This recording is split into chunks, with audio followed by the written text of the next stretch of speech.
So wait a minute. You're telling me that you're in Mexico. Okay, but so I had a driveway that needed clearing. Yes, you're in Mexico. Okay, so you dropped off the snowblower. Yeah, thanks a lot. 80 and sunny, isn't that nice? Well, here it's about minus 10 and sunny. But that's okay. Yeah, have fun. So hard to get good help.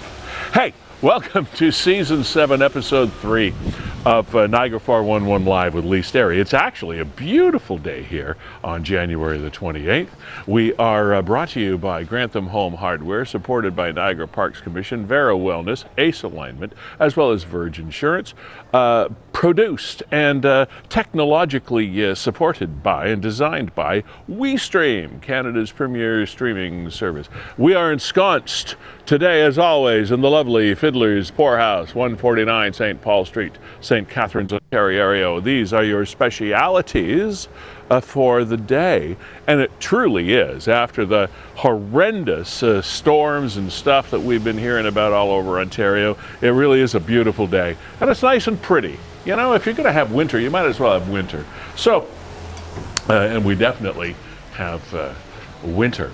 We have an absolutely jam-packed, thrill-seeking show for you today. Now, we promised you when we were talking about Marineland over these last few years, and the last time there was a perhaps solution to what was going to happen to the Belugas and the dolphins that were left at that now closed down marine theme park in Niagara Falls. It's been sort of a barnacle on the hull of the Niagara region for a long time. And after its wonderful beginnings as a family entertainment place, it's a shame, really. It really is a shame to see what has evolved over that whole Marineland thing. But after all that, it appears that there is a potential light at the end of the tunnel for these wonderful animals, and we're going to be talking to Phil Demers again later on in the show, and a ton of other things happening. So I don't want to waste too much of your time right now. Stick around and we'll be back with you in 30 seconds. Come on in. Somebody like took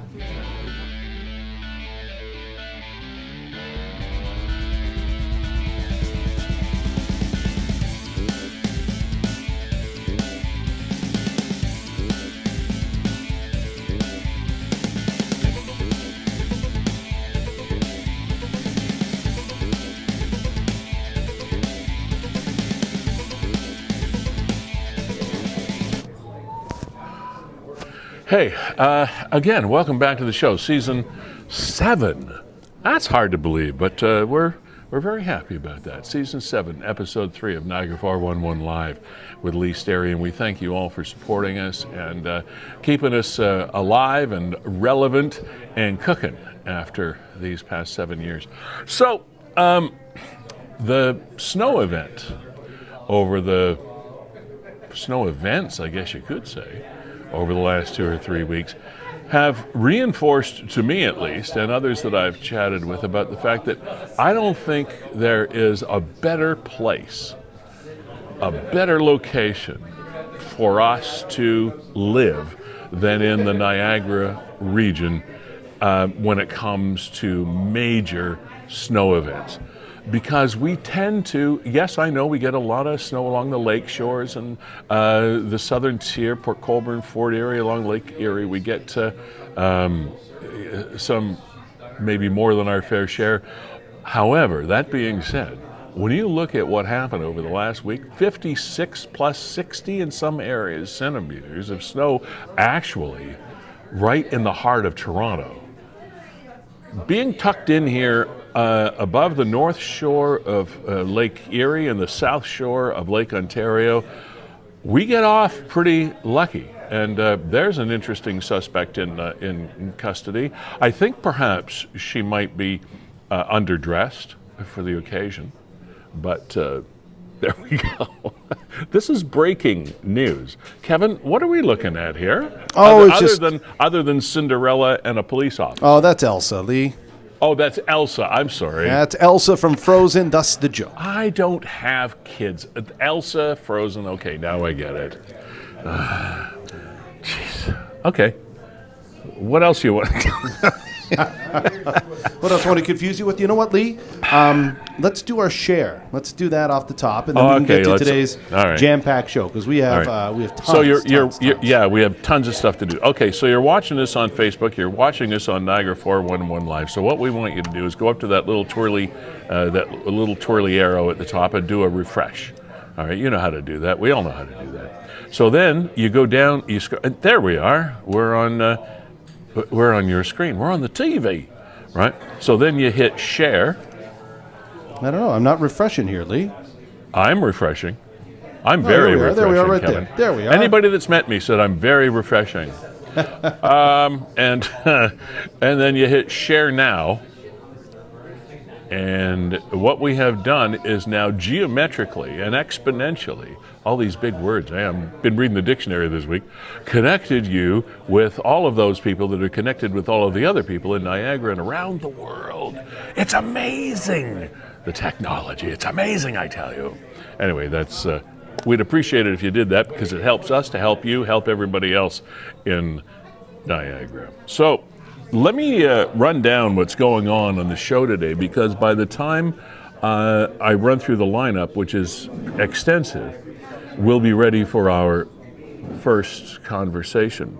So coming up in a few minutes is Alicia Googoo along with Stephen Soos. Now, we have talked with both these people before, and it is in relationship to the Federal Sex Offender Registry that Stephen and Alicia and others around Niagara have been banging the drum to have an official, standardized sex offender registry that is connected around the country. Alicia formed this group called Our Heart on Our Sleeve. And it's in relationship to that, and there is a petition underway, et cetera. So we're going to be chatting with her, find out more about that in just a few minutes. Now, there was all our stories are interesting. I hesitate to say interesting story, but on Saturday, Niagara Regional Police Service in Fort Erie, the uniformed officers were called to a residence on George Road in Fort Erie for a disturbance. While en route, officers received information that a female had been stabbed several times and then fled the residence. Well, I'm not sure whether this actually applies to the phrase fleeing the residence, but we're going to be chatting with a lady named Ashley Pepper who lives in the apartment below where this woman fled the residence. In other words, down onto her driveway. Yeah, there's her comment right here, Lee. That's Ashley Pepper. Yeah. The victim fell out of a window to save her life because she was getting stabbed to death. I found her bleeding in my driveway. I called an ambulance. There's lots of details they leave out. Well, we're going to be talking with Ashley Pepper about those details. And it's not every day that you're in your abode and someone flies down over your residence and lands in your driveway. This is not a normal occurrence. We'll find out what that's like when we speak with Ashley at about 12:30 today. There is a new, and I find this very interesting in these days of multimedia, most of it digital, most of it online, most of it social. There is a new magazine being launched here in Niagara. It's called Benchside. And it is a Niagara lifestyle and culture magazine. And as you can see there, it says Benchside is where Niagara's stories and dreams live. We're going to be talking with Benjamin Burns. He's the founder and CEO of the Benchside magazine. And I want to ask him so many questions because this is a long-standing tradition of magazines, community magazines over the decades in, well, communities all around the world. But in these days, as I mentioned, of multimedia, I'm interested. to speak with Benjamin about the motivation and their formula, their plan for what I hope is a successful endeavor here, because it's not something that is the norm today. People reading magazines, etc. It's kind of an interesting part of our past. Magazines and newspapers and flyers and things like that. So I find this really, really cool and very interesting, and I truly hope it's a massive success, but we're going to be finding out a lot more about that from Benjamin Burns when he joins us at about 12:45. Now, Kevin and I, as you know, over the last number of years, have focused fairly often on Canada's bobsled community. And it just sort of happened that way because it's been a community that has made news in Niagara. Lonnie Bissonnette has been here many times. He is part of, and has been often, part of Canada's Special Olympics bobsled team. Well, there's another fellow who has Niagara roots. His name is Keaton Bruggeling. He's an ex-CFL player, and I didn't know that there were a number of CFL players that have, or ex-CFL players that have a connection to bobsledding. Who knew? Well, we're going to find out more about that because he is going to be part of the 4-man bobsled team at the Olympics coming up. So that's kind of cool. He's coming up at about almost 1 o'clock.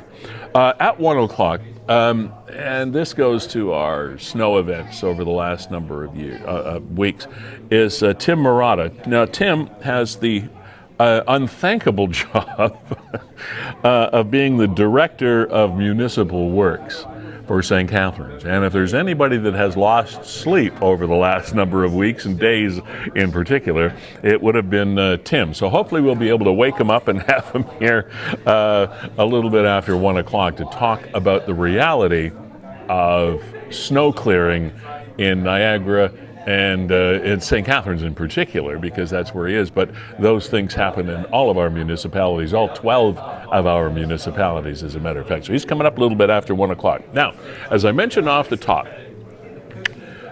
there was a new proposal brought forth by the owners of, or operators, I don't know, what the board, whatever, of Marineland, with a new plan to resettle the 30 belugas and a handful of dolphins that are still alive and being looked after at Marineland. You may remember the last conversation we had with Phil Demers was after the ministry in Ottawa rejected the plan that Marineland had proposed to send these animals to China.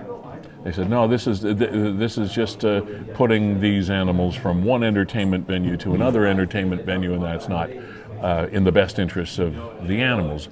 And recently, Marineland said, this is our latest plan to relocate these animals to the United States, failing the permission, because I have to get permits from the federal government in order to do this. If you do not give us these permits, and of course, this is always their, for the lack of a better term, threat, or their only other option, is to euthanize the animal, which of course would result in outrage, not just here, but across the country and around the globe. But Marineland's operators, think of them what you will, you can't continue in perpetuity to spend the kind of money that is required to support these animals living in their environment forever. You just, the park is closed, there's no income, there's no cash flow, and they still have to pay to maintain the lives of these animals. It's a bit of a sticky wicket, as they say. Well, it looks like we have some progress with regard to their new plan. Phil Demers, of course, you're familiar with. He's the whistleblower that came forward. There's movies are made, et cetera, the ex-employee of Marineland. And if there's anybody that's close, it's him. And he's coming up at about 1:15. Okay, now, after that long setup we're going to go to our first interview that I talked about before. Alicia Googoo is joining us, and she is the founder of an organization called Our Heart on Our Sleeve, and it is in relation to the fact that this movement is underway. There is a petition underway to pressure, I guess is the best word, our government into creating and maintaining a sexual offenders registry across Canada, right? So that is why Alicia's joining us, as well as Stephen Soos, who's been with us before. So guys, what I would love you to do, if you can, is just to sort of really make believe you're close friends and move in a little closer together so we can catch you on the camera. Can you do that? All right. Hi guys, how you doing? Good, Lee. How are you? I'm well, Stephen. And Alicia, how are you doing today? I'm good. Thanks for asking. How are you? Oh, I'm well. Thank you very much. Better for having you join us today, I'm sure. Now, Thanks for having me. First of all, Alicia, tell us about Our Heart on Our Sleeve. Tell us about that. So we are a group of survivors. There's 9 of us. We're survivors of child sexual violence and sexual violence. So we have been going around different municipalities in Niagara, and we've been delegating to try to change the criminal code and to have a national and provincial sex offender registry that's open for public access in the interest of public safety. And so far we have gained support from 12 municipalities, I think it is. 11 municipalities, sorry. We're still waiting on Niagara-on-the-Lake to vote on it, to pass it. But so far, we've been pretty successful in gaining support in regards to that. And even Doug Ford, the Premier of Ontario, announced that in the spring he'll be opening a provincial registry that's accessible to the public. And I just want to say that it's 11 Niagara area municipalities that have supported the public registry in some way, shape, or form. Right. Because we're looking at the Ontario registry and the National Sex Offender Registry. So we're after making both public, not just one. Yes. Of course. So there is a petition that is available for people to sign and or endorse. Tell us about that. Go ahead, Steve. Yeah, so I initiated the petition, and the petition was authorized by Niagara South MP Fred Davies of the Conservative Party. I want to thank Fred for authorizing the petition. It was reviewed by the Clerk of Petitions, and it was put out for signature. It closes on May 20th, so there's lots of time to sign it. And we're calling for an amendment to the Sex Offender Information Registration Act, and we want a public sex offender registry. Yeah. Understood. Stephen, we've talked with you a few times over the last couple of seasons here at Niagara 411 Live. And Alicia, we chatted with you once, a number of months ago. I can't remember exactly when. But October. Stephen, give us a little bit of background on, because you've been banging the drum on this issue for quite some time. Remind us again as to how and why you started doing this quite some time ago. Yeah, that's a great question, Lee. And I, like Alicia, am a huge public safety advocate. All the members of Our Heart on Our Sleeve are public safety advocates. And I think that the public sex offender registry creates a very necessary deterrent to crime. An offender's going to think twice before committing one of these heinous acts, knowing that they'll be on a public registry long term. Alicia, for those of us that are not from your world, thankfully, and your experience, explain to us how this registry would work, assuming that you are successful in your crusade. And I can't think of a better word for it than that, because it's kind of what it is. How would it, assuming this happens and it's all nailed down, and how does it work? What does it do? So they say that 90% of victims know their offenders. So I believe that if the public had access to this information, then a lot of these crimes could be prevented. And a lot of the members on our, actually every single member on our team, all of them have been offended by someone that they know, someone that was close to their family. So let's just say a mom who goes into the dating scene, doesn't really know the individual very well.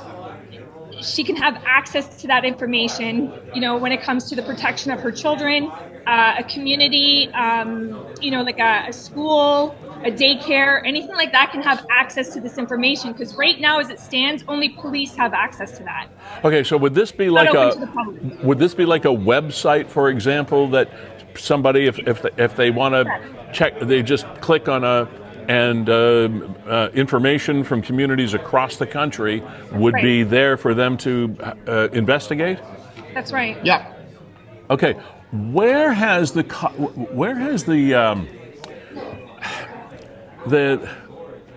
force for the other side come in? Where has the pushback been? To me, it seems, and to others, it seems sort of a natural progression for our society. What have been the roadblocks that are in the way of this happening? Well, so the concerns around vigilantism, of course, that someone might show up to an offender's house and target them after they've been exposed on the registry. Okay. That's one argument on the other side. And community reintegration, that a sex offender can't integrate properly back into the community because they will now be on a public registry. But Lee, my answer to that is they should have thought about all that before they committed such a heinous crime. Okay, I understand. But let's pull back from the picture a little farther and ask this question. In our society, people commit these crimes, and as you say, they're heinous crimes, and nobody is suggesting they're not. They are arrested, they are tried, they're convicted, they serve their sentence, and in theory, and I realize this is it's an expounded theory. In theory, these people are in the position of being able now to live their lives without harassment, to go to the point. So how do we reconcile the very real need for this registry with the fact that people deserve to be able to live their lives if they have indeed been rehabilitated or need to move on? How do we do that? Yeah, we make it clear on the registry that there are laws in place to prevent that type of behavior that you're mentioning. So it would say right directly on the registry that any form of harassment and targeting and any breaking of the law is strictly prohibited when this public registry is unrolled. That's right. It's a crime too, right? I'm sorry, go ahead. That in itself is a crime too. Like if you're going to go harass the individual, create violence or whatever, that in itself is a crime. And if you take a look at the database that the RCMP just released, there's a warning. The first thing that pops up on that database is a warning that those are a crime. So it would basically be the same thing. And the way that I see it is these individuals are already, most times when these individuals are arrested, police already release a report on it. They're already put in the newspaper. So their names are already out there. Their crimes are already out there. So why not have a database with that information for people to access? This is for information purposes. Right. So parents can safeguard their children in communities. That's what it's all about. Yeah.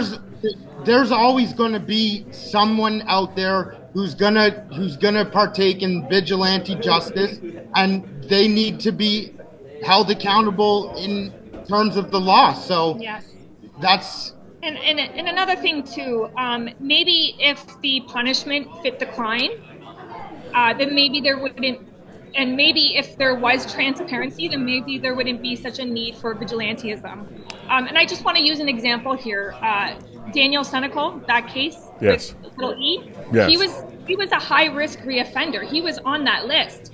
That could have been prevented. Had the mom had access to that information, or somebody in the community, that whole thing could have been prevented. Yeah, but here's the thing with and that's great that you brought that up, because it's something that is still burning on the top of mind awareness of Niagarans, is the fact is you don't know what you don't know. That's right. So it's one thing to be able to have a database that you can search for a particular individual, but if you don't have any suspicions that this person is in that world, like I said, you don't know what you don't know. So you're like, what would inspire you to go search?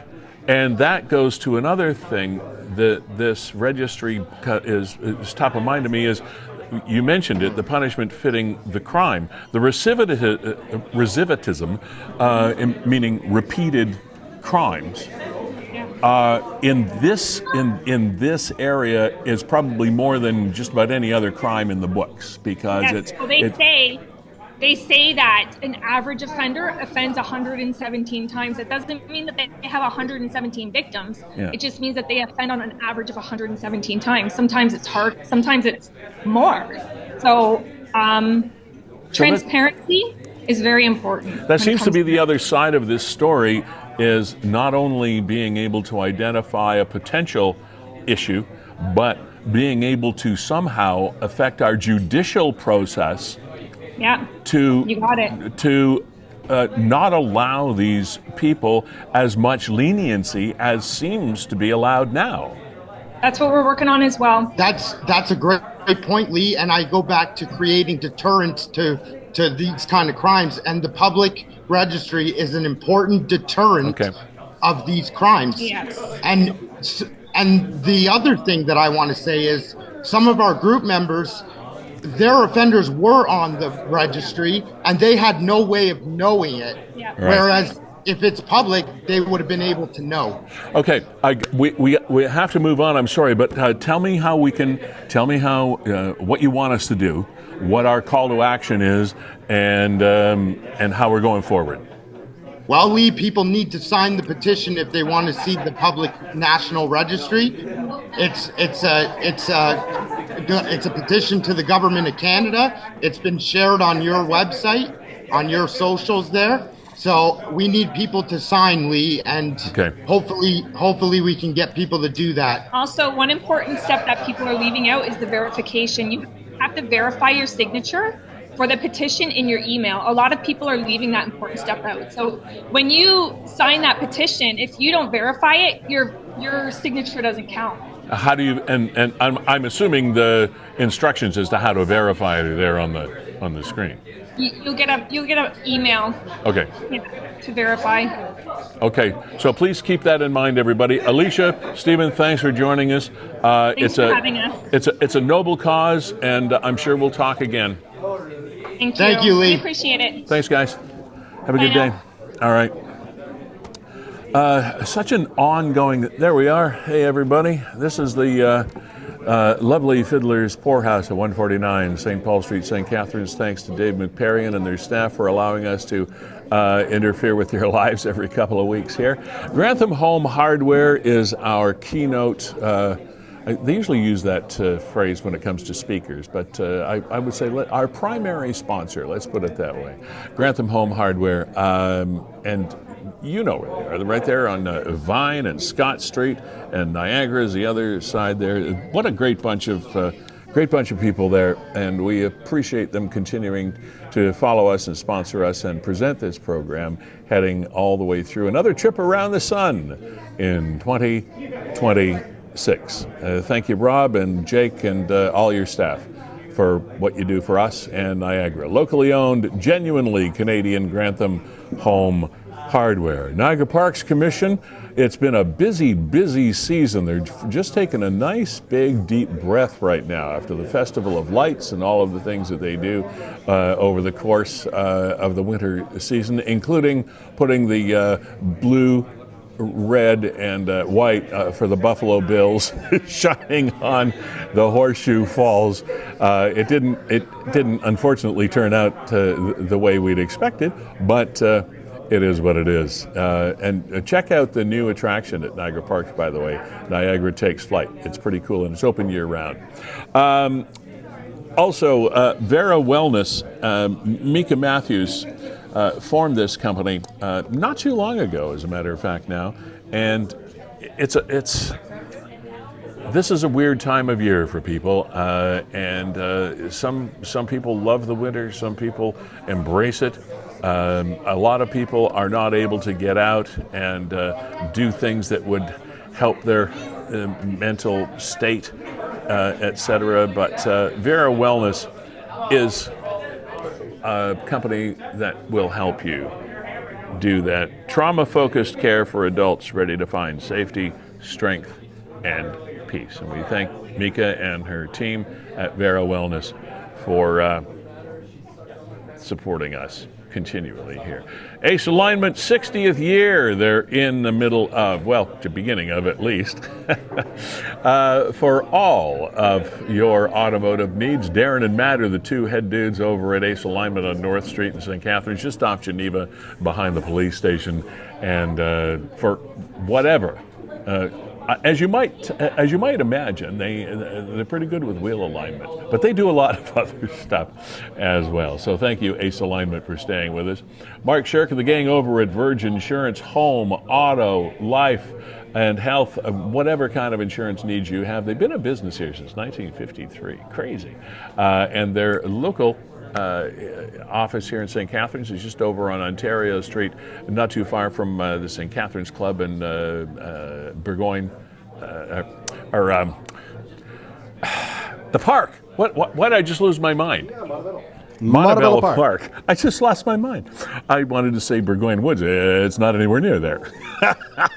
And also they have an office in Niagara Falls as well. Beau Chapeau, Kevin Neufeld, and family and staff, thanks for supplying some head coverings for me every now and then. And Kevin Jack, will have a chance to talk to him about WeeStream as we go forward. Okay, now we're moving forward to another story. We're just one right after another today. We have so much stuff and so many wonderful people to chat with.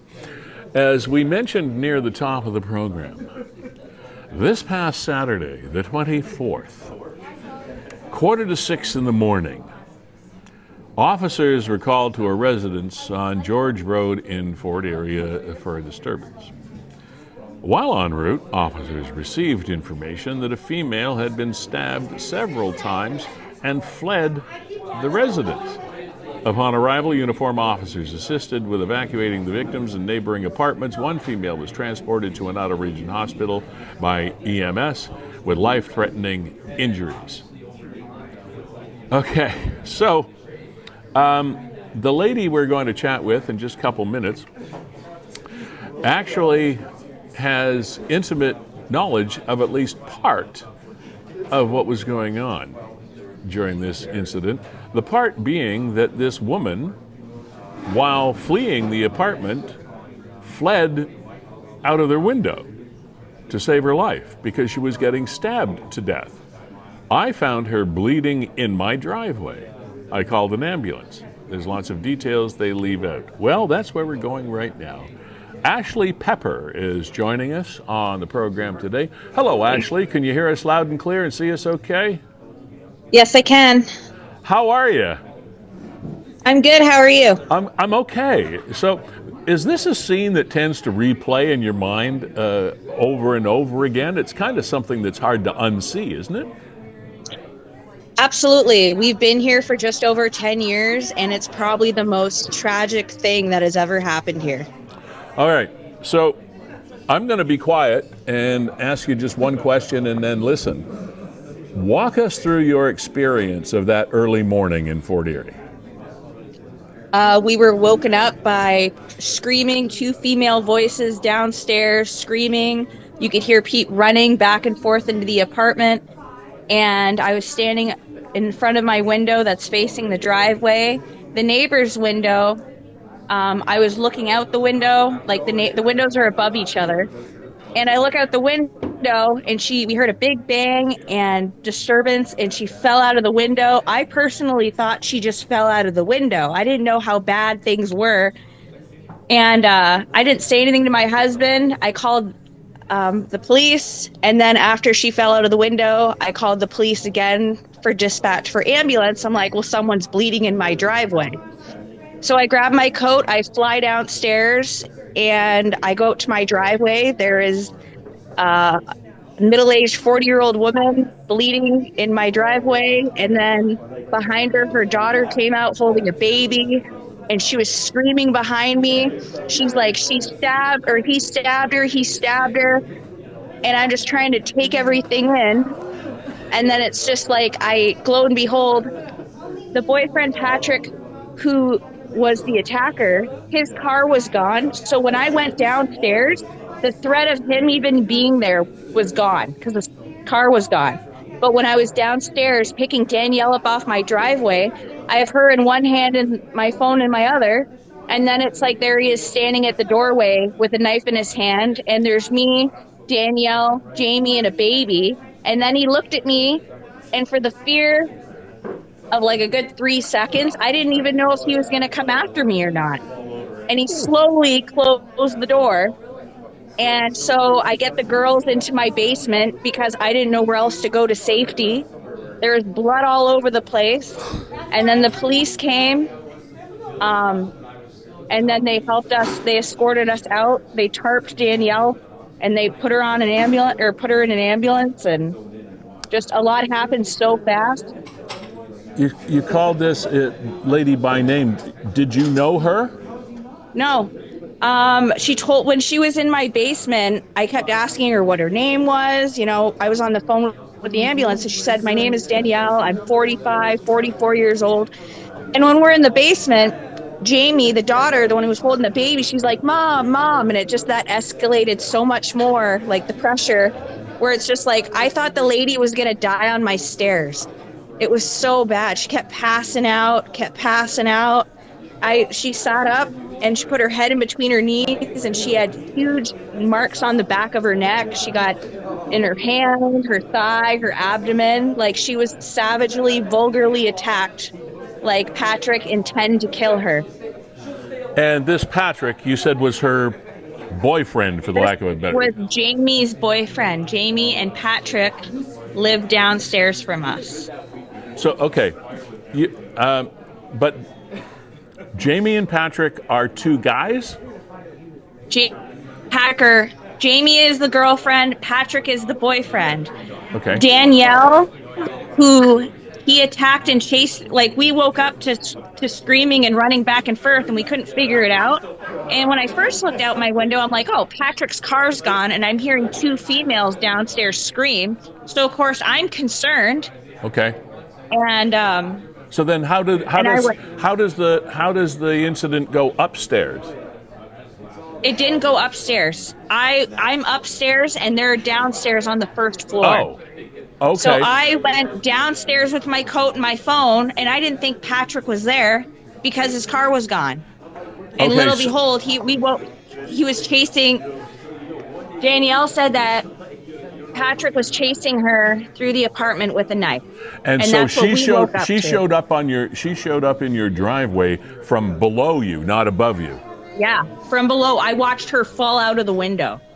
Like she said, he got me good as she was climbing out of the window. That was his opportunity to really. Can you describe what your building looks like so we can get sort of a feel for this? Out of her window, are you above the ground?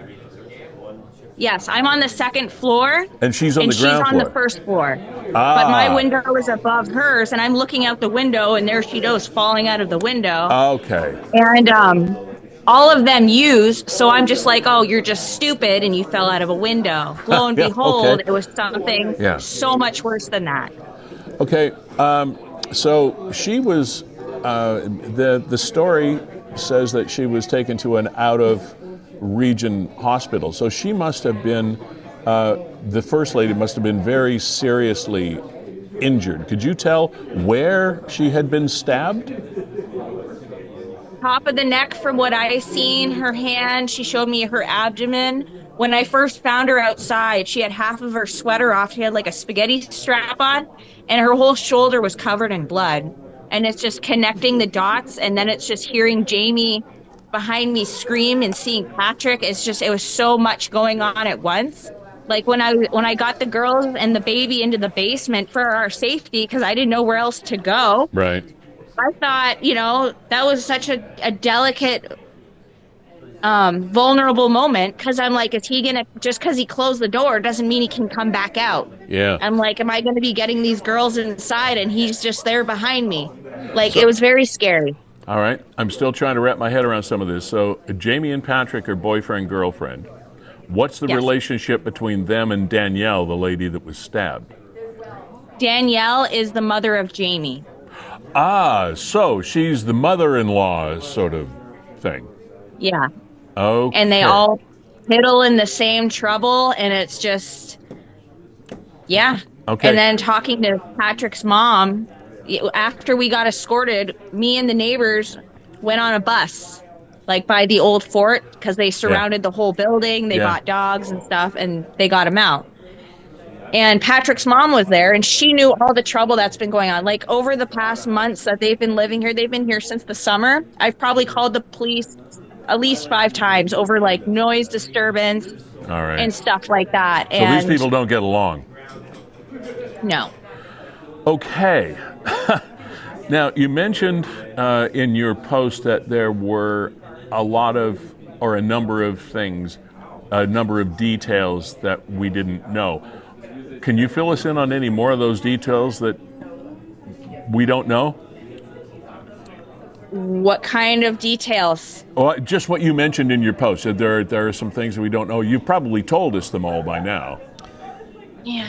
Well, I can hop in here, maybe provide something, Lee. What about this Patrick guy? I mean, I'm just throwing something up on the screen. I was going to go there too, yeah. He was convicted maybe 3 years ago for an armed robbery. Doesn't seem like he's a nice guy. I've seen that. Yeah, he seemed like a nice guy, and then it ends up being he had a past trouble with heroin, from what his mom told me. He was a great framer, carpenter, whatever, and then ends up just basically being a drug dealer that deals out of our apartment downstairs. All of this could have been prevented if there was accountability on every end where there should have been accountability. Like our landlord we've gone to over complaints and everything else, and there's lack of accountability there. And then it's just like trying to deal with it from other ways, and it's just like no one cared. And then it's like he went to his mom, something wrong with his car. She dropped him off. She said, I think just after 5 in the morning, she dropped him off.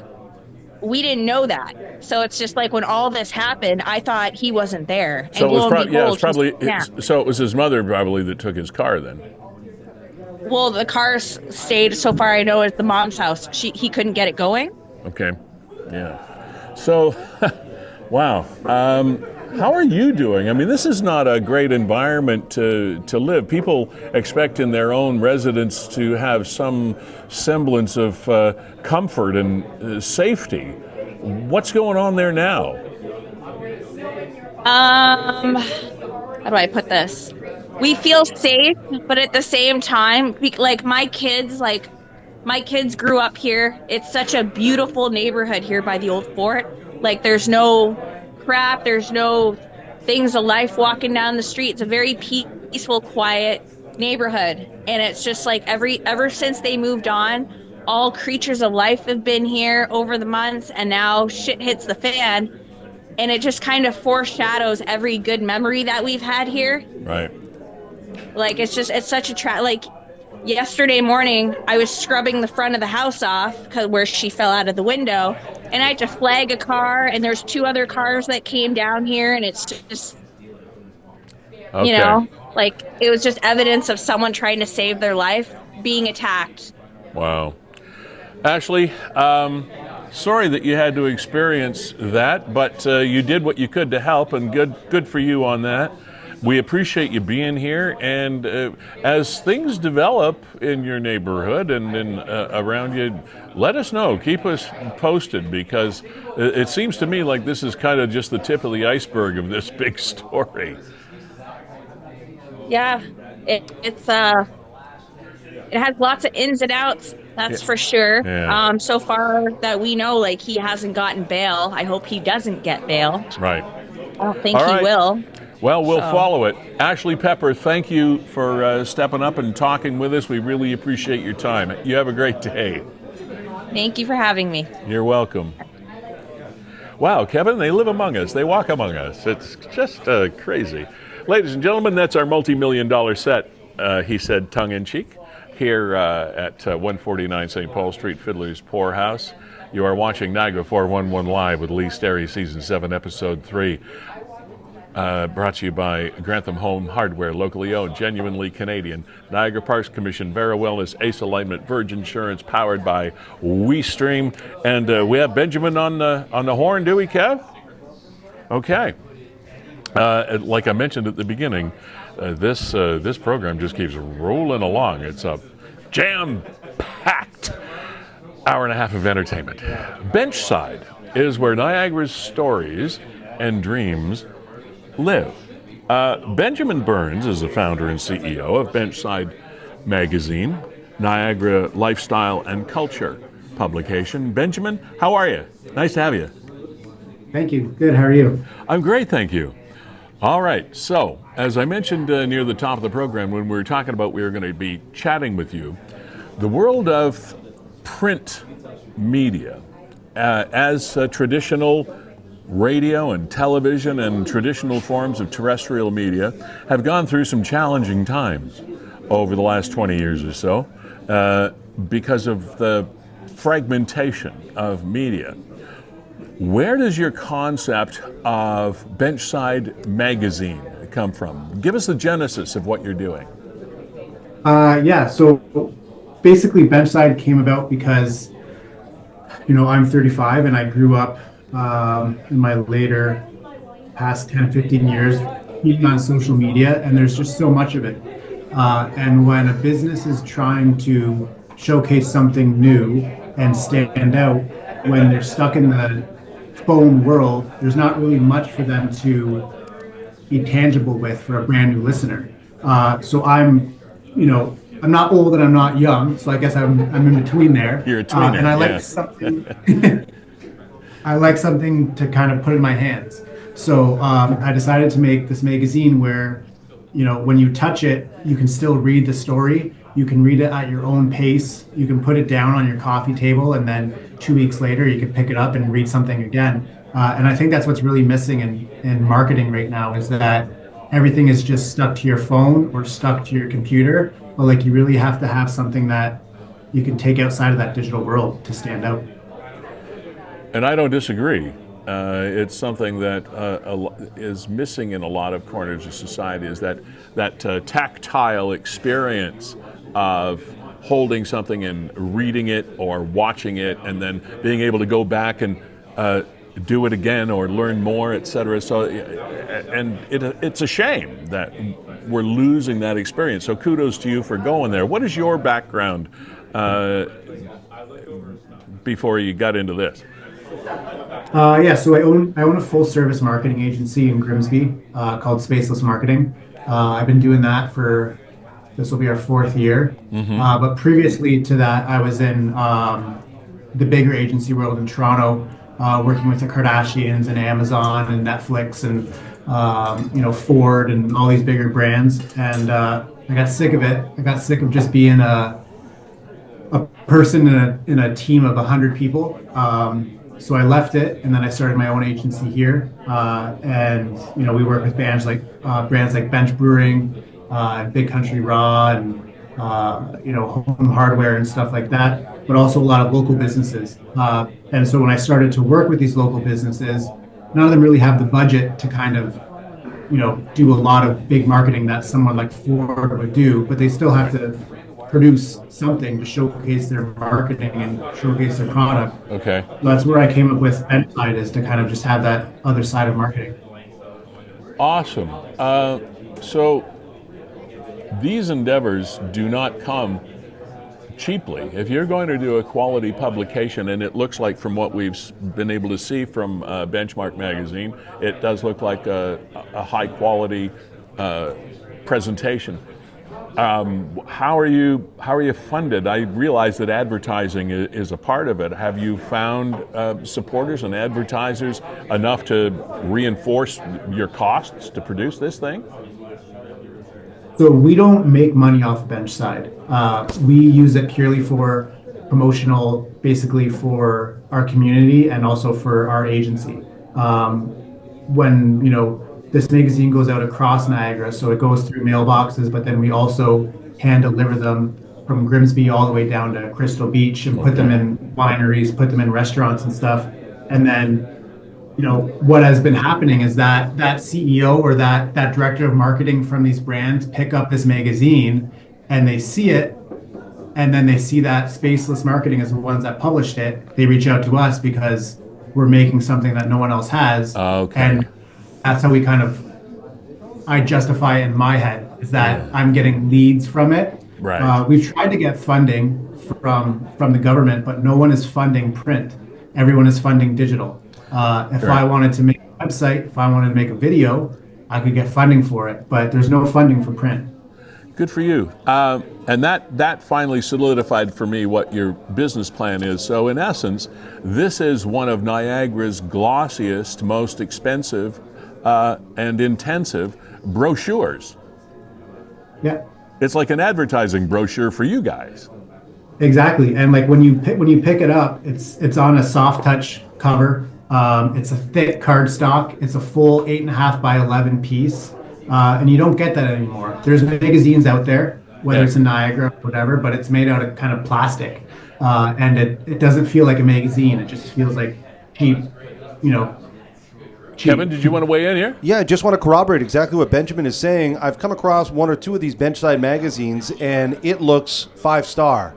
The photos are great. It's glossy, tactile, all those things that Benjamin's saying. That was my experience as well. I pick it up and I go, wow, this is a top-notch caliber publication. So good on you guys. It's absolutely true. It is. It is really great, and marvelous added value for your clients.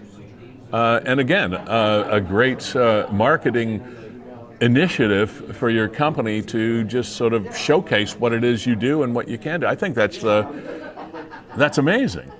And you say you did this door to door. How is your regular distribution take place? Yeah, so we only do it twice a year because we don't want to make it something that people get sick of. So we do it in the spring and we do it in the winter. And we do around 14,000 homes across Niagara through Canada Post. Okay. And another 5,000 or 6,000 go out across Niagara as a whole, where we drop it off into local restaurants and doctors' offices and stuff like that. Okay, so when did the last one come out, or when is the next one coming out? The last one came out beginning of December, and our next one comes out end of May.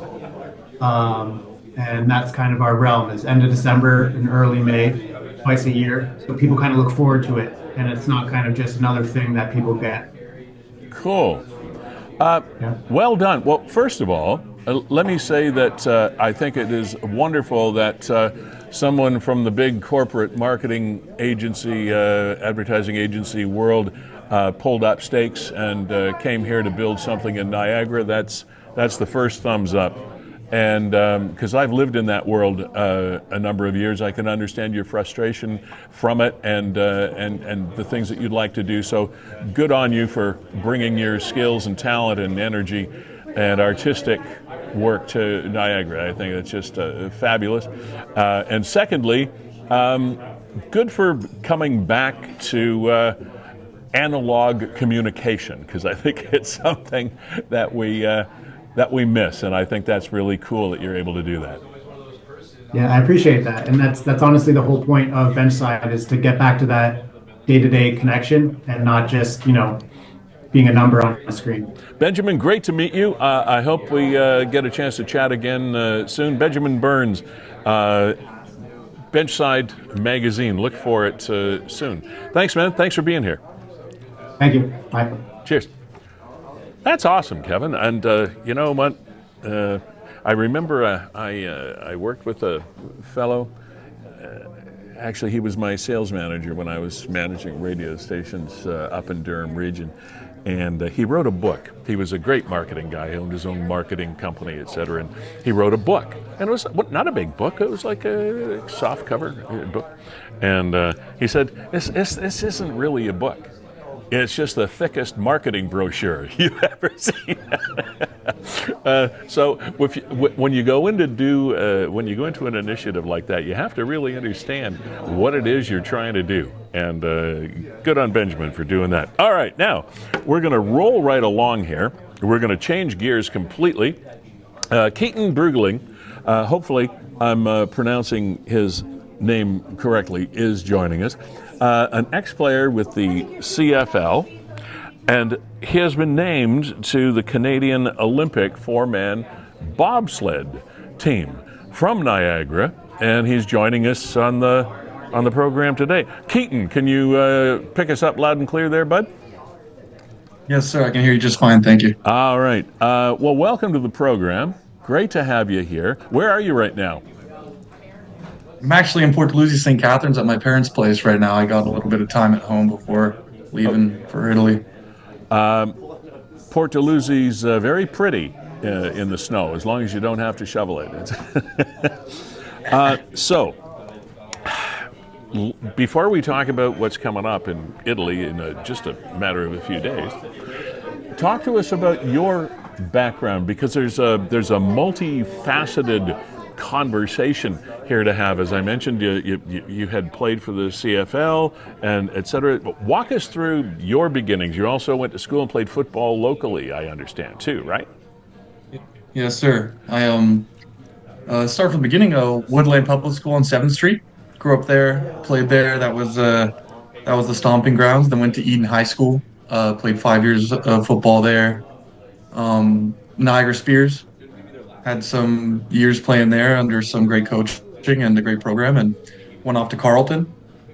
Another 5 years of football and fun and getting a good education. And then we went to the Red Blacks for 3 seasons. Enjoyed my time there, and then had the privilege of playing with the Ticats last year, and I'm in contract talks right now for another season with the Ticats. Awesome. You don't look old enough to have gone through that. You look like you're 15 or something. Like you're a young guy for all those accomplishments. So, what constituted the leap from Carleton, Ticats, Red Blacks, etc., to the Olympic bobsledding team? How do you make that leap? So I went to train for the CFL Combine in Ottawa at Can-Am Strength and Conditioning in a gym there. Yeah. And there were 2 Olympians there and a pilot for the bobsled team. It was a great feeder program into the bobsled from Ottawa, and through my testing, they told me that I have the intangibles and I'd be pretty good at this, and they kind of held my hand through the whole thing, and I started going down the hill. And where did you train or experiment? Lake Placid's the closest track to us. Okay. Yeah, so we went over there. I went over there in 2022, maybe 2023 for a single race, and I went there to train, and I pushed the bobsled a couple times, and they said that I was pretty good, and they asked me to race the next day, pretty much, and I got a little Team Canada suit, and we ended up getting gold that time in the North American circuit. Wow. So we won that race, and then that gave us enough overall to be the circuit champions. It's kind of like F1, where you collect points throughout the season. Oh, okay. And then overall, at the end of the season, they have the real champions, and we were the 2-man North American champs, which was kind of funny because it was just my first race. I didn't even know what was going on. Oh, good for you. So that was the 2-man. Then how did you get recruited for the 4-man team for the Olympics coming up? It's just a transition to the side of the sled, because pushing the sled from the back is pretty simple.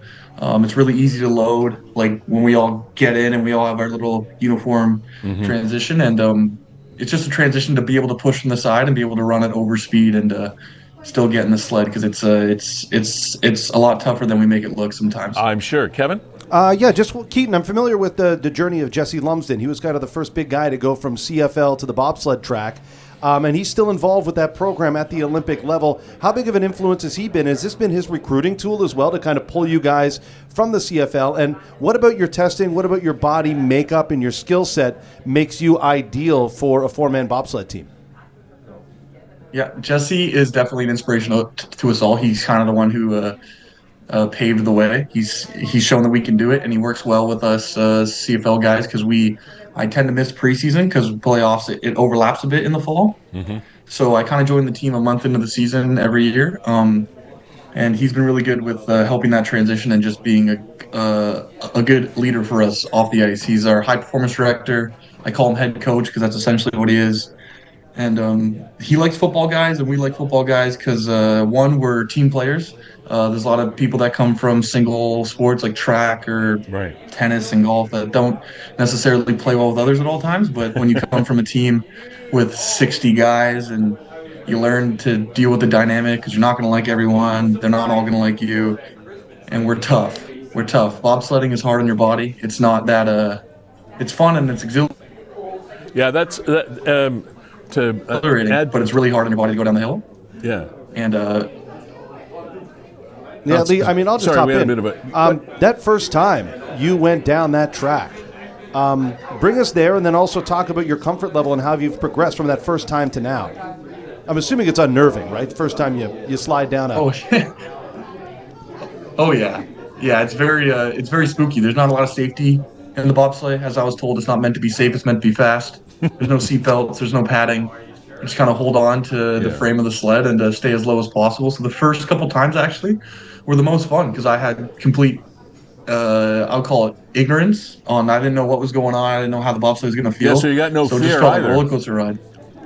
No fear at the beginning, but then as you progress and you get a couple crashes under your belt, you learn more, and now it's a little bit like I'm never not scared gonna go down the track. It's just a matter of turning that fear into some fury to be able to push hard. But that's probably a good thing because it makes you, as you say, channel that emotion into doing the job the right way, which I suppose is a little bit akin to being on a football team as well, because you've got skills and talent, but you've also got bulk and you've got people coming at you and you've got a lot of challenges going on at the same time. And to go to expand a little bit on Kevin's question is this most of us that have been watching the Olympics for years, and actually, to be perfectly honest, Keaton, the bobsledding is just something that a lot of us are just drawn to. It's just something, it's so fast and it seems so strategic, and the margin of error seems so small, between success and failure, or crashing or not crashing, or winning or losing or whatever. It's just an exciting sport to watch. Most of us wouldn't have thought there was a correlation between the attributes that an athlete needs to be a football player and a bobsledder. But apparently there is a correlation there. Yes, sir. No, it's the training is essentially going to be the same, except we're just lifting a little bit heavier, and there's a lot less time on the field, obviously, because you're not playing football. But it's all like Olympic lifting, your squats, your deadlifts, and your cleans, and it's all about speed and power. So they like us as an easy transition. So when do you leave? What's your schedule now, from now through to heading to Italy and into the competition? I got a couple days at home still. I'm leaving on Sunday, I believe. I got my tickets. I got my little Lulu sponsored tracksuit that we got to wear. And once I get there, I'm not very good at schedules, but they will hand me a schedule, and we're going to train a couple days. We're going to have a week off, and then we have about 10 days before the competition because we are one of the last events. So, Keaton, since you are one of the last events, are you there in time for opening ceremonies, and are you going to be walking the track?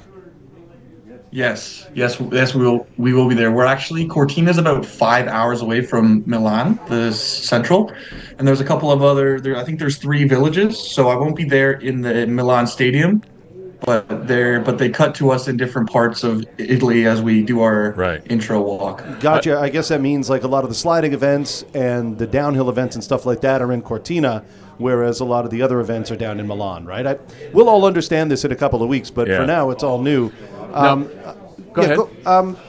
Talk about what it's like to hear the words coming out of your mouth that you're an Olympian. Your whole life you're a football player, you're having a lot of success, you're playing professionally, and now you're representing your freaking country at the world's biggest sporting event. And once you go, nobody can ever take that away from you. It will always be Keaton Bruggeling, Canadian Olympian. Tell us, has that sunk in yet? What do your parents think about it? Your friends, your family? It's still pretty surreal. I'd like to say I'm still pretty new at this sport. There's a lot of people that have been here for 10 years. This is my third season. And it's just an immense amount of pride and gratitude towards all of my support and my friends and my family and everyone who's been there for me mentally. It's a big financial stress when it comes to bobsleigh. So other people who supported me, it's just been a ride. And it still feels really surreal. It's hard to put yourself in those shoes, but I feel like once I get there, I'll be fully appreciating it. When do you find out whether you're going to be a tie cat for the next season or not? Hopefully within the next day or two. We're gonna figure it out. We're just in talks with the front office, and I'm just very positive towards that. The end of the year went very well. What position do you play? I was a wide receiver for my entire career, and then this past season we had a bunch of injuries at fullback, so they kind of moved me over for about 6-7 weeks because I'm a bit of a big receiver, so I played fullback for a bunch of weeks, and I think that's where I'm going to stick there. All right. Super Bowl pick? Oh, goodness. Seahawks, I'd say. They're just all around. They're they're all around. The Husky Wee Wee. Husky Wee Wee. Take care, man. Good luck. We'll be watching for you in Italy in the next couple weeks. You have a blast. Enjoy yourself in spite of all the competition and all the stress and all this stuff, and have fun, okay? Absolutely, I will do. Thank you so much. All right, cheers. That's wonderful. Absolutely great. What a nice young man. And those guys that push those sleds, I guess they have to have a fair bit of strength and weight behind them, because that's what gets it all started. Keaton Bruggeling, remember that name? Yeah, I'll be cheering for him, Lee. Yeah. Absolutely, I'll be cheering for that guy. Me too, absolutely. Ladies and gentlemen, this is Season 7, Episode 3 of Niagara 411 Live with Lee Sterry. We are, as I've mentioned before, brought to you by Grantham Home Hardware. Jake and Rob and the entire staff over there at the Grantham location of Home Hardware, locally owned, genuinely Canadian, fabulous supporters of this program, and we thank you. Niagara Parks Commission, responsible for 56 kilometers of the Niagara Parkway and all of the attractions that come along with that, along that route. It just gets bigger and better and more fun every day. Try the Niagara Takes Flight thing. It's open 12 months of the year. It's not seasonal in any way. Vera Wellness, Mika Matthews and her staff providing trauma-focused care for adults ready to find safety, strength, and peace. Psychotherapists here in Niagara. Ace Alignment for everything that ails or might ail your vehicle. Matt and Darren over there on North Street, just off Geneva, behind the police station, and been in business. We're heading into 60 years now of Ace Alignment and their car and truck and vehicle service here in Niagara. So congratulations on that. Verge Insurance Group, home, auto, life, business insurance. They are brokers that will get you what you need for what you can afford to pay, and they've been around for a long time.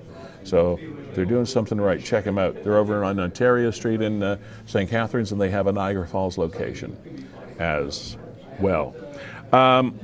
Kevin, it's no secret that we've had a fairly wintry winter here in Niagara, including what happened over the past weekend, mainly on Sunday, when the skies opened up and just sat above us for a while and dropped anywhere between 25 to 40 centimeters of snow, depending on where you were in Niagara. In Toronto, it just got crazy. They were the epicenter of this, sometimes 60 to 65 centimeters, but we're not there, we're here. And every time we have a snow, what they call event, people are watching for the maintenance of their roads and highways and subdivisions, etc., because then all of a sudden the city of St. Catharines, or whatever municipality you're in, becomes top of mind when it comes to how people are going to maneuver around their neighborhoods and in and out and get to work and back and forth and to events and what's open, what's closed, etc. Tim Marotta is the Director of Municipal Works for the city of St. Catharines. I don't know if he's had much sleep over the last little while. Tim, welcome to the program. How you doing? I'm doing good. Thank you for having me. This is when everybody really knows your name, eh? This time of year? This is a time of year where our efforts become front and center. Absolutely. Yeah. So we read and heard, I guess maybe this is a week or more ago, before we had the last big snowfall anyway, the fact that the city had moved to a little bit of a different structure when it came to the snow clearing or cleaning or whatever it is, with having two shifts on. Can you explain how that's working, how that's working out for you? Yeah, we adopted a small project. It's a pilot project, so we're testing it out, seeing how it is. And the intention behind it was to sort of address some of the issues that have come up in the past. So we committed some staff to coming on an afternoon shift. So it's not the same size shift as, say, our day shift, but it did provide us with some continuity of staff and some assurance that we would have staff here at the yards ready and available to respond to whatever event that we might get. So yeah, having that commitment to staff being here during that period of time has really helped us out a lot, not just during the events, but even preparing for the events. You know, this storm that came in, it kind of started hitting us pretty early Sunday morning. So, you know, when an event comes in like that, we have someone that's around that's maybe ready to prep the vehicles, get the plows going, make sure they're gassed up, loaded up, and available for when the snow does fall, that we can jump on it and get on it without having to do all those other things. So whether it's response to a weather event or whether it's preparing for the weather event, it's helped us quite a bit this year because, yeah, you're not joking, we've had some snow. Yeah. So a lot of us, most of us, I would think, don't really understand what the process is. We wanted to talk about the reality of snow clearing or event organization in your world. When we know that there is an event, or we're pretty sure that there is an event like this past weekend is approaching, what are the processes? This is this is a multi-part question. The processes that you go to prepare, and then the strategy of approaching the thoroughfares, the highways, the streets, what is the plan as far as who goes first and who gets last? You know what I'm saying?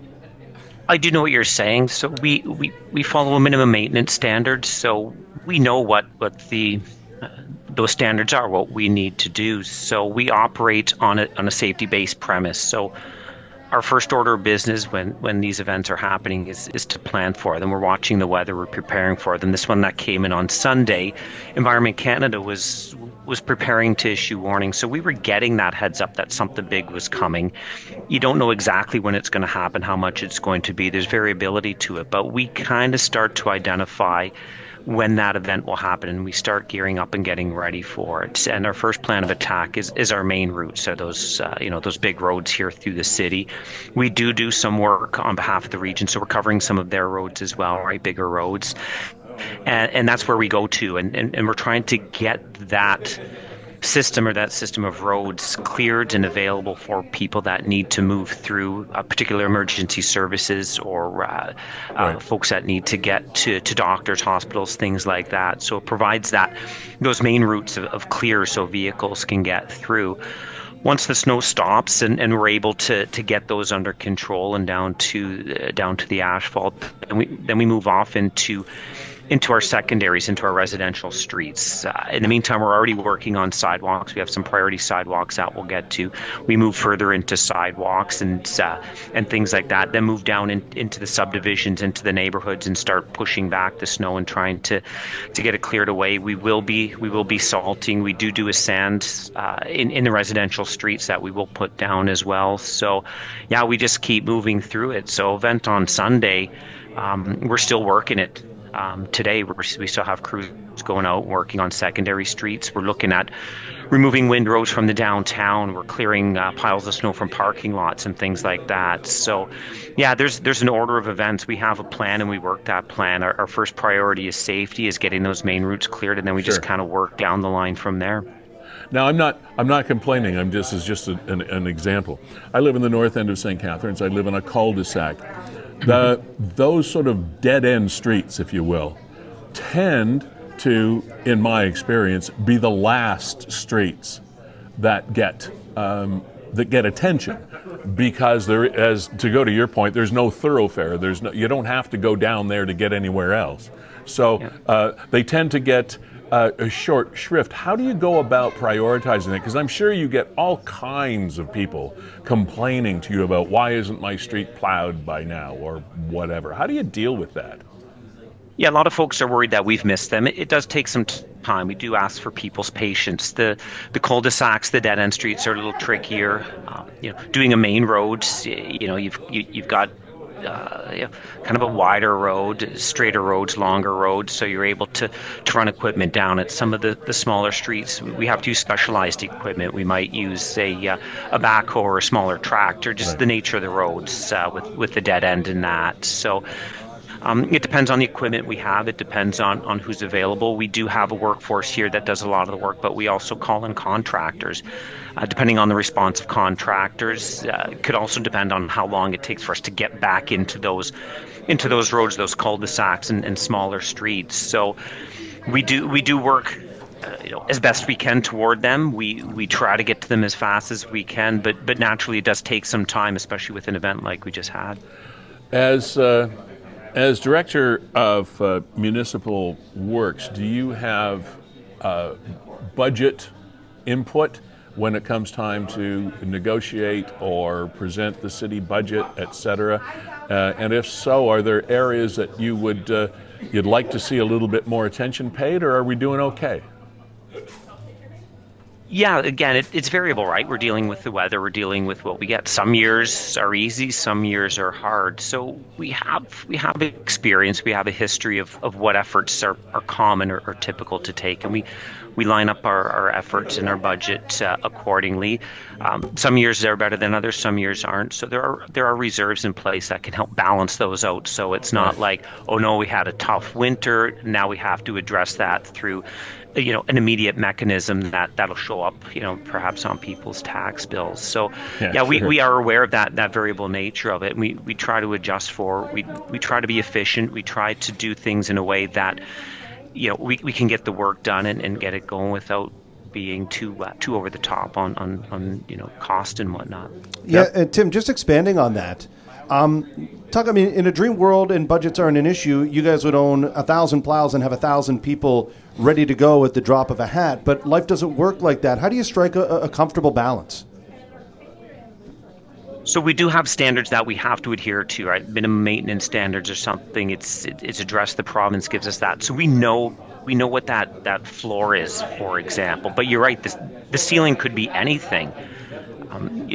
In my experience over the years, I've encountered a lot of challenges working for municipalities, and ultimately it comes down to time and money, right? With enough time and enough money, there's a lot of challenges we can overcome them with speed and whatnot. So it does become an affordability challenge, and we have levels of service that we try to achieve, and those need to be affordable and working together, because it's not just us. We have other departments in the city, but we also have council and council inputs, sure. and the budget goes through the mayor. We have strong mayor here, and it's Mayor Cisco's budget. So there are these checks and balances in place through that process to ensure that we're delivering on what we have to deliver in terms of those minimum standards. But then we have to choose a level of service that we can afford and that we can also achieve. And if we want a higher level of service, that comes with costs. But we try to strike that balance between the needs of the community as well as what the community can afford. How many men and women are in your department, Tim? We're seasonal. We actually have more people in the summertime. I believe we're up over around 200 right now in terms of the workforce in here. Well, thank you for your service. Thank the crews. I know it's sometimes it's a thankless job because of just the nature of the business, but we're pretty lucky to live where we live and have the services that we have. So thanks for joining us today, too. Yep, no, thank you. I'm very proud of the work our folks have been doing. The men and women here have been working hard since this event came in, plus the couple before it. So yeah. I will gladly share that. Please do. That appreciation with them. Yeah, please do. Thank you, man. Thank you. Tim Marotta, Director of Municipal Works for the City of St. Catharines, and the other municipalities in Niagara have similar people that work hard, similar crews that work hard, and you're only as good as the last big storm, right? But anyway, everybody does a pretty darn fine job. Headlines this week from Canadian press and actually around the world, because this is a story that has been traveling a long time through a lot of different areas and countries. Marineland has solid plan to move whales and dolphins to the U.S. So says the minister. Surviving Marineland used to be an impossibility for the animals they captured, says Phil Demers on his post. Now we're getting them all out, as promised. Phil joins us on the program as he has before. Phil, welcome to the show once again. We promised you that we'd harass you yet again after the last time we chatted, because this is a story that so many people in Niagara are connected to, because we have been for so many decades, and it looks like we may finally, if not the beginning of the end, at least the end of the beginning. I don't know. What's your take on the latest development, Phil? This was always the likeliest scenario. It needed for something to play out, for it to be palpable, for the U.S. facilities to join the conversation. So we might remember that earlier, China and Marineland had made a deal. We don't know how much money was involved there, but it's presumed to have been a financial arrangement. Right. The minister stepped in and rejected it. Said, in the interest of the animal and as per provisions of the S-203 law, which we passed in 2019, which gives the minister some considerable amount of power to both to approve or reject the permits in the interest of the animals. And so with that, it only left U.S. facilities left. Now, with that, what that did do, though, is it kicked the door open for these facilities to join the conversation, because otherwise they will have had to have negotiated with Marineland, which meant doing business with Marineland, and no U.S. facility was going to do that with Marineland's history. Right. And we can go over that again, even if only briefly. They sent some whales to Mystic Aquarium. 3 of them died. They immediately ended their partnership. It's a bad PR. Obviously we've broadcast some video of all of that. The optics, people see it for what it is, as well as SeaWorld having to sue Marineland to get a whale back because they couldn't adhere to stringent details of that breeding loan. Right. And so, with all that said, now the U.S. facilities formed a coalition as anticipated. And it's being reframed now. Okay. It's being reframed as a rescue. And with that reframing, the U.S. facilities look like heroes rather than, evil wildlife dealers. And that's it also satisfies the minister as well as a lot of advocates who, with that, the caveat of the law following those whales will remain. So the animals will not be bred, which is in their interest, and also in the interest of eradicating whale captivity as a whole over the next 100 years, of course, because that's how long it'll take. And as well, they won't be performing. They are display only for the belugas. Dolphins, I can't vouch for. The breeding, yes. But the performances, I mean, most of these facilities have display only too, so I imagine they'll adhere to the law. But it is in the interest of, or rather, in the spirit of the law, the law follows the animals now. Okay, right. Now the places that apparently they're going are the Shed Aquarium, Mystic Aquarium, Georgia Aquarium, and SeaWorld. I didn't realize that SeaWorld was still actually operating. I thought they had closed a number of years ago. So they stepped back away from the whale captivity branding. Mm-hmm. The shows still exist, the displays still exist, but they've got in-house policy that they're not breeding anymore. They do performances with the orcas. They do performances with dolphins in some instances. Beluga whales are largely on display only. I've seen and visited a number of these facilities. They're not great. They're significantly better than Marineland immediately by way of animal protection laws, oversight, standards of care, conditions immediately. Life support systems are, well maintained, et cetera. These are viable places. Yeah. They care about the investment they've made. Whereas at Marineland, those animals are rotting in that cesspool. So it's an immediate reprieve, and it gives them a chance to actually recover. What has to be done now? What to make this transportation complete? I know the minister has indicated that she's going to allow the permits that are required, and it looks like the wheels of government, although they always turn slowly, are at least turning in the right direction. What has to happen before we can actually put a bow on Marineland?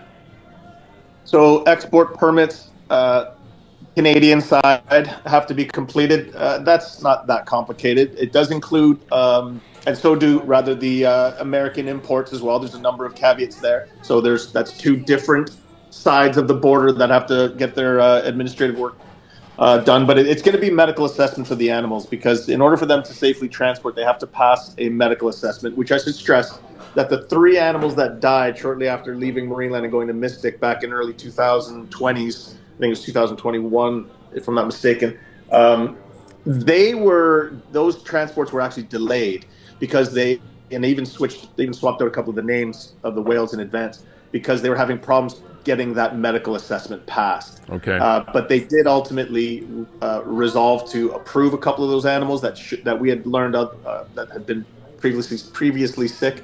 And so it really is ill-advised to send those animals if they're ill. So it is a question of making sure they're healthy enough for transport. And, largely that's going to have to be taken care of at Marineland's end. But, all those facilities are now going to be heavily involved and invested. They're going to be on site more. They're going to be heavily involved in the transport. In this case, it will be left to the pros. That's the good news. Left with Marineland, we know how that ends. How do you actually transport not just one whale, but 30? How does that happen? What are the logistics involved? What's the process and the technical requirements of making this happen? Okay, so first off, we drop the water. I'm going to use we because I've done this a number of times, and I still refer to Marineland as we. It's I guess we're married still. Yeah, okay. But so we lower the water, and we immediately try to catch one of the whales. So you want to obviously grab them as individuals. So at Marineland, we've got shallower tanks, and then we got the deeper ones. So you'll isolate the whales you want to transfer into the shallower tank, drop the water, and now that they're laying on the ground largely, you grab them, you put them in a sling. You slide them up the on the concrete floor into this sling that is craned down. It's got 2 bars, which are spread wide, and there's a sling inside the middle. Mm-hmm. There's 2 pectoral flipper holes, and then there's like a little genital slit hole, so when they're pooping and peeing, that it's not actually staying in the transport. Yeah. It's flowing into the water otherwise. So you get the animals secured in the pec fins in. You raise the crane, will raise the bars. It'll give them a little squeeze. It'll raise them out of the tank. They get put into a metal box the box has water in it. The bars of the sling slightly overhang the walls. The walls of the concrete, the steel box. Yep. There's just enough water that you find a healthy balance, so that when the whales breathe, they're buoyant, and then when they exhale, they're supported by the sling. So there's no option for them to simply sink, tumultuous drive or flight. They don't eat for 24 hours in advance. You don't really want them peeing, pooping, vomiting, anything else. And they're given Valium, so they're sedated. You find the balance and all of that, of course. That's the vet's job. So you don't give them too much, but you certainly don't give them too little. But so it's largely comfortable for the animals itself. That box is then put on the back of a flat bed with a soft top, and then they shut us in, and we ride with the whales, and we watch to make sure water's not going into their blowhole, essentially, or just watching. And we're driving down the QE, and on a cold, blustery winter night, but in wetsuits, itchy. But that said, you head to Hamilton Airport. There'll be a Hercules plane there, and the belly of it will be open, and the transport will back that in, and there's a crane on board, and then the crane will lift that box into it, and then that'll take as many as possible. We've unloaded, as many as 10 whales. You can put 2 whales in some of the more fancier side by side in one box as well. So they've got options, but it doesn't technically take terribly long. The physical move itself. The last we documented at Marineland, and it was actually delayed. That really just took about 8 hours for them to move. At that time, it was 2 loads, which ultimately was only 5 whales, but 2 loads could be a lot more than that. So it can happen over the course of 1 week. All those animals can be. And I'm assuming the process is similar for the dolphins as well, just probably not as big. Yeah. Exact. Fascinating. Just who pays for all this, or do we know what that deal is yet? So because we don't know what the deal is, but because I don't get these things wrong often. For the haters, assume that the costs will be assumed by the other facilities. Marineland's deal will be, this ain't costing us a penny. My assumption is they're not probably paying for those whales. Again, that's probably most comfortable for them as well. But I can't vouch with certainty with that. We don't know the details.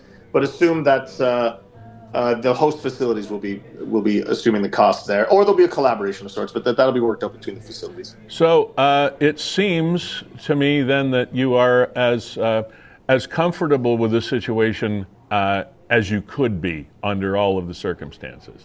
You feel I only wish it could have happened a lot sooner, because everything that I'd been saying for the past 13 years is happening. This is exactly what I'd been forewarning, that the life support system was going to kill all those whales. And, as soon as we banned the breeding, that kept from in excess of 30 more whales of being born in there, which would have exacerbated that system even tenfold. We'd have 60 whales minus we probably would have less today, which meant 30 more would be dead. It would be... So it's a question of timing, and they got to go. So am I happy? Yes. Will I be happiest once they're all gone? Absolutely. Phil, thank you for joining us. Again, it's been a long haul for you, long haul for Niagara, and it is, as I mentioned off the top, at least some consolation in that there's a light at the end of the tunnel here. So again, thanks, and I'm sure we'll chat again at some point, but I appreciate your update. My pleasure, and anytime. Take care, Phil. Cheers, you too. Okay. Well, without further ado, we're going to get ready to be played off the stage here. We have a local band going to play us. I just can't take enough time to thank everybody that's joined us today, but Alicia, Googoo, and Soos for the sexual offender registry. Ashley Pepper, who went through an incredible experience in Fort Erie with the stabbing of that woman ending up in her driveway. Benjamin Burns, Benchland Magazine founder and CEO. That's kind of cool. Keaton, Bruggeling, all the best and good luck in Italy for Canada's bobsled team. Tim Marotta, Director of Municipal works for St. Catharines. Big job for these guys, and of course Phil Demers as the Marineland saga continues and hopefully gets ready to wrap up. Kevin, Jack, it's always a pleasure. My name is Lee Sterry. This has been Niagara 411 Live, Season 7, Episode 3.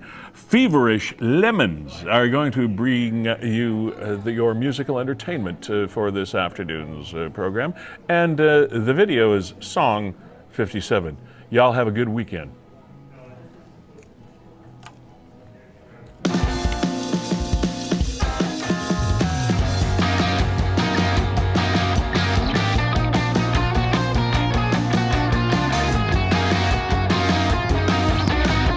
Another shot just left of the mark. An opportunity lost, I caught a glimpse of the end. And here we are, the source of the spark. But only you can recover, and I can only pretend. And I push it till it falls out the back of my head. I keep my head in a bottle, I keep my heart in my head. Now I'm caught in my stupid remorse. You had me back in the corner where I